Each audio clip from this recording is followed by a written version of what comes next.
A single moment of miscommunication almost turned the Mexico City Grand Prix into an absolute tragedy. Liam Lawson emerged from the pit lane on the opening lap, his car damaged from first corner contact, and as he accelerated through turn 1 under yellow flags, two marshals casually jogged directly across his racing line. They had no idea he was coming. Lawson's panicked radio message said everything you need to know. "I could have effing killed them, mate." This wasn't a close call measured in meters. This was measured in heartbeats. One slight hesitation, one moment of distraction, and we would be talking about Formula One's darkest day instead of one of its most thrilling championship battles. But that near catastrophe was just the beginning of a weekend that exposed every crack in Formula One's regulatory system, right when the sport can least afford controversy. Mexico City delivered a race that will define the entire 2025 season. Lando Norris crossed the line first, pushing himself into the championship lead by a single point over his McLaren teammate Oscar Piastri. Max Verstappen now sits just 36 points behind, with only 4 races remaining. On paper, this should be the dominant storyline. 3 drivers, 2 teams, and a championship fight that's delivering exactly the kind of drama Formula One hasn't seen in years. The racing itself was spectacular, the strategy battles were intricate, and the final result reshuffled the entire championship picture, heading into the season's climax. But instead of celebrating wheel-to-wheel combat and strategic brilliance, the paddock spent Sunday evening dissecting failures, demanding explanations, and questioning whether race control is equipped to handle the complexity of modern Formula One. The marshals who stepped onto that live racetrack weren't reckless, they weren't ignoring protocol. They were following instructions based on incomplete information. Race control had cleared them to enter the track once the main pack passed through. Turn 1 on lap 3. Standard procedure. Clear the debris, get off the track, move on. But Liam Lawson had pitted at the end of lap 1 after his collision with Carlos Sainz. He was out of sequence with the rest of the field, rejoining the circuit while everyone else was somewhere else on the track.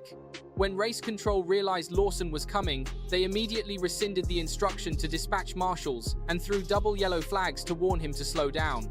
But that message didn't reach the marshal post quickly enough.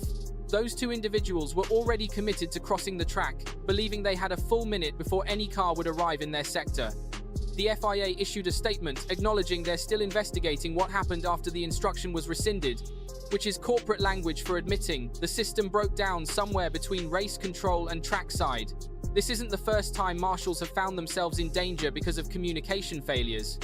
Esteban Ocon nearly plowed into a group of photographers in the pit lane at the 2023 Azerbaijan Grand Prix. Jules Bianchi's fatal accident at Suzuka in 2014, while involving different circumstances, fundamentally changed how Formula One thinks about recovery vehicles and marshal safety. Every single protocol currently in place exists because something went wrong in the past. And here we are again, adding another incident to the list of things that should never happen but somehow did. Lawson was understandably furious after the race. He described watching 2 people appear directly in front of him as the most dangerous thing he'd experienced in racing. He emphasized that this wasn't about driver error or racing incidents. This was about fundamental safety protocols failing at the most basic level. His frustration wasn't just about what happened to him. It was about what could have happened to those marshals. These are volunteers who give their time to make racing possible, and they deserve absolute certainty that when they step onto a racetrack, every possible precaution has been taken.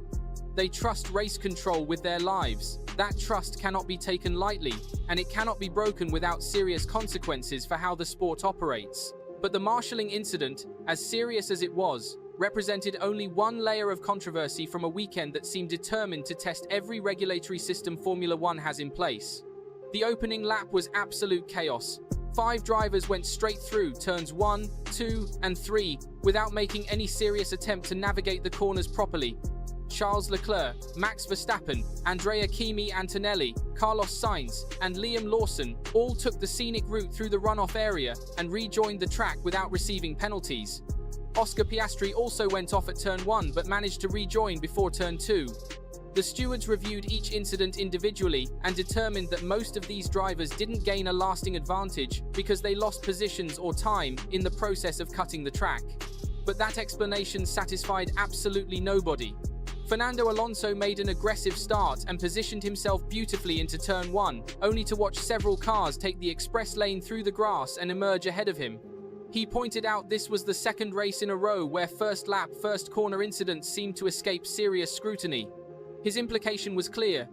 If drivers can take risks with no consequences, then the lesson learned is to take those risks every single time.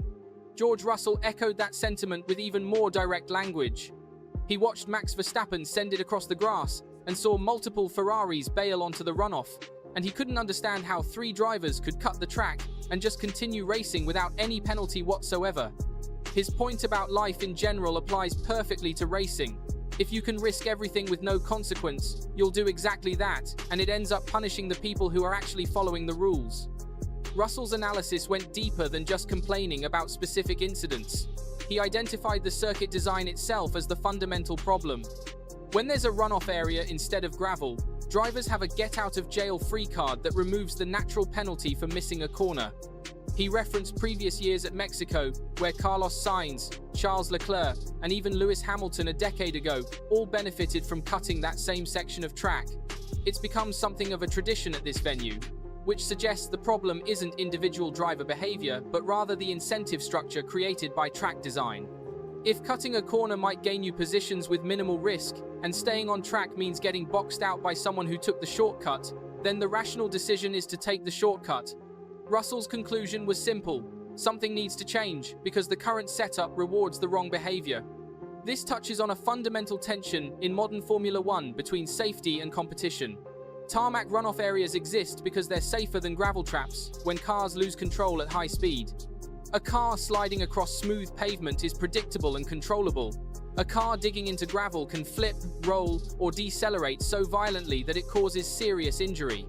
But that safety benefit creates a competitive problem. When the penalty for going off track is minimal or non-existent, track limits become suggestions rather than absolute boundaries. The FIA has spent years trying to police track limits with sensors, cameras, and post-race penalties, but none of those solutions address the root cause. Drivers will always push to the absolute limit of what's allowed, and if what's allowed includes occasional off-track excursions without consequences, then that becomes part of racing strategy rather than a mistake to avoid. The controversy continued right through to the final laps. Max Verstappen and Oscar Piastri were both closing in on the cars ahead of them with DRS assist, setting up what should have been a thrilling finish with multiple battles happening simultaneously. Then, on the penultimate lap, the virtual safety car was deployed because Carlos Sainz's Williams was parked in the stadium section runoff area and appeared to be smoking. Initial reactions from fans and commentators were baffled. The car looked safely positioned off the racing line, well behind barriers, presenting no obvious danger to anyone still circulating. The timing seemed almost deliberately designed to rob everyone of the climactic battles they'd been waiting for. Social media erupted with complaints about how the VSC had ruined what could have been a legendary finish to an already dramatic race. The FIA's explanation for the virtual safety car deployment didn't satisfy anyone who watched those final laps evaporate into a processional finish. Race Control received reports that Alex Albon's Williams, sitting motionless in the stadium section runoff, was showing signs of smoke or possible fire.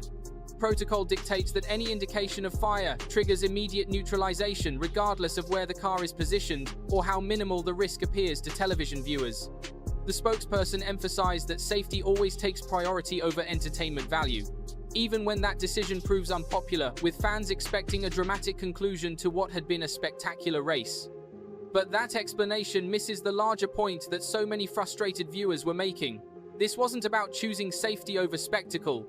This was about whether the deployment was actually necessary given what everyone could see with their own eyes.